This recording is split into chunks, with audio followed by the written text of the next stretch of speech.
ஊராம்பிள்ளையை ஊட்டி வளர்த்தா தன் பிள்ளை தானே வளரும்னு ஒரு பழமொழி சொல்லுவாங்க. அது கேள்விப்பட்டிருப்பீங்கன்னு நினைக்கிறேன்.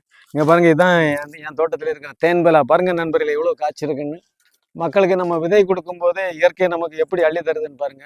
இது போன வருஷம் வரை ஒரு கிளையில 4 காய் 5 காய் தான் வந்துட்டு இருந்து, இப்போ பாருங்க ஒரு ஒரு சீரியல் லைட்டு போட்டது மாதிரி காய்க்க தொடங்கிட்டு. பல ஆயிரம் மக்களுக்கு இருக்க விதைகளை நாங்கள் ஆல்ரெடி அன்பளிப்பாக கொடுத்துருக்கோம். இந்த வருஷமும் இனி பிப்ரவரி மாதத்துலேருந்து இது ரெடி ஆகும்.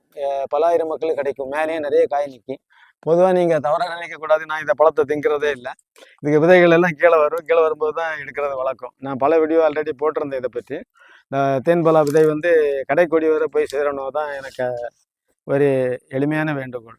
ஏன்னா இது பார்த்தீங்கன்னா அப்ராக்சிமேட்லி ஒரு 10 கிலோ இருக்கிறது இந்த ஊர்லேயே 650 ரூபா வரை விலை போகுது.